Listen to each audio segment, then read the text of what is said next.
Ladies and gentlemen, welcome back to the Martin Dreyfus Show. Welcome back to our continued coverage of the Russia and Ukraine crisis.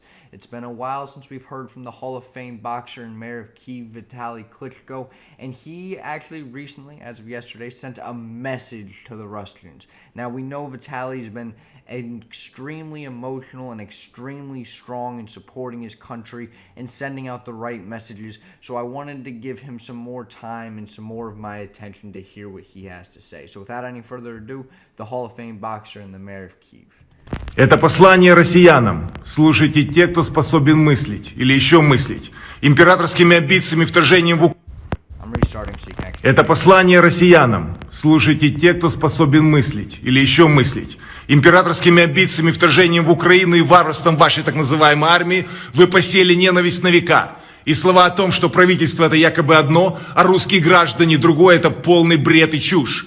Это вы, веря мерзкой пропаганде и не воспринимая информацию даже от своих родственников и друзей здесь, в Украине, молчали все 8 лет, когда ваша страна оккупировала Крым и часть Донбасса.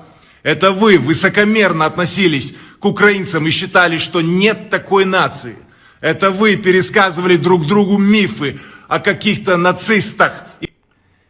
You can tell about Reddy, his emotion is through the roof. I mean, this guy is passionate. I mean, he was a fighter, now he's a soldier and the mayor of his country, and he shows emotion on every single front. Now, he's putting blame on Russian citizens for the past 8 years, and he's saying that they have fed into the propaganda and that it's their fault. I'm wondering if that is a little bit too emotional, if that is a little bit of nonsense coming out of his mouth. Because what he just said is that it is one thing for the government to say what they say, but it's another thing for the citizens to, turn a blind eye or do what they're doing. However, from what we've covered, there have been several protests of Putin. There have been a vote against Putin. There have been protests all across Russia against the war, and there have been a lot of people fleeing Russia. So although I understand Mr. Klitschko, his emotion, I don't know if he's properly targeting what he's saying here. Это вы пересказывали друг другу мифы о каких-то нацистах и прочий бред. Это ваши солдаты, мужья, дети пришли сейчас в Украину. И вы все об этом знаете. Вы им звоните и спрашиваете, как они там на задании. Запомните, нас не нужно освобождать. Мы на своей земле и строили свою страну. И мы ее построим. Украина свободное государство, которое выбрало демократический европейский путь развития. И мы будем биться за свой выбор. Сегодня мы как никогда едины и решительны в этом. I mean, yes, of course, again, his emotion shows unity, it's strength for his country. I'm thinking it's misdirected anger. A lot of these soldiers, it's a mission. They don't fully understand what's going on, and they've been fed lies. And he's he's 100% blaming them, saying they should know better. And is he right or wrong? I don't know. I don't live in Russia. I don't know if they should know better. But from everything we've heard from the UN, from the Ukrainian ambassadors, from Russian prisoners of war, they didn't know better, and they've never had an opportunity to know better, and they feel shame once they do it. However, I could see where on the flip side you could argue that could maybe be disingenuous and maybe a problem. So это не мы пришли на вашу землю. Это вы убиваете наших детей. Бомбите и сравниваете с землей наши города и наши дома.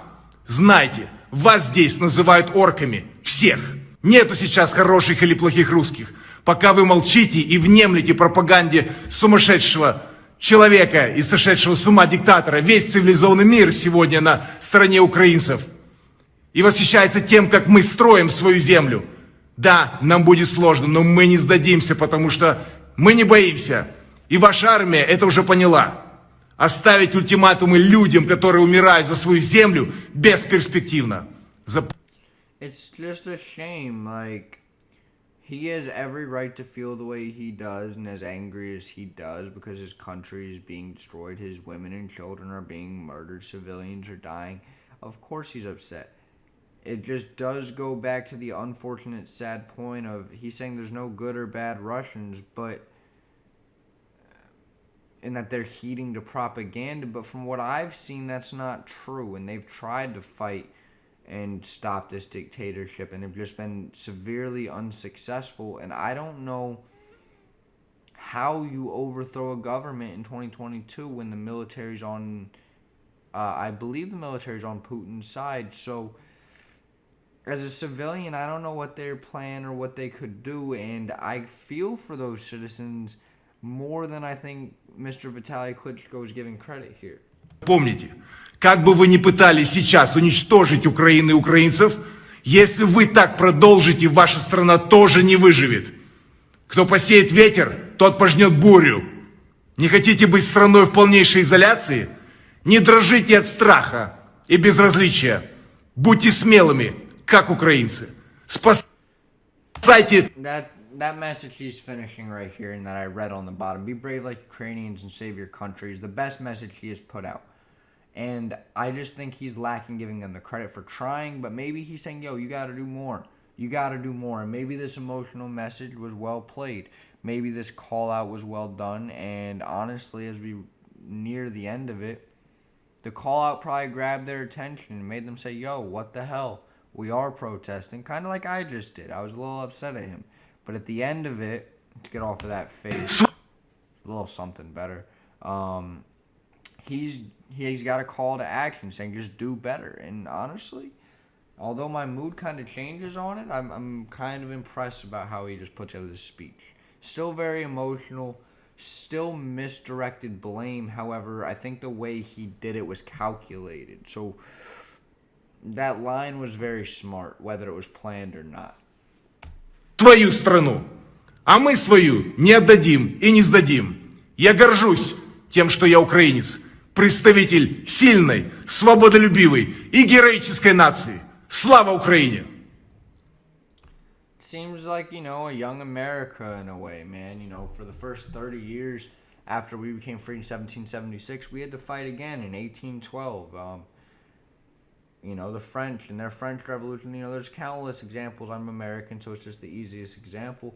We came free, and, 35 years later, we were back at war with the same country, and we had to fight them off again. And after that, we became a lot more powerful, a lot stronger, a lot more respected. So it is, in a way, history repeating itself. It's just insane to watch it play out in our own lifetimes, for sure. And it's crazy that, a Hall of Fame boxer, one of the most famous boxers ever, is the mayor of Kyiv and is able to deliver us these messages.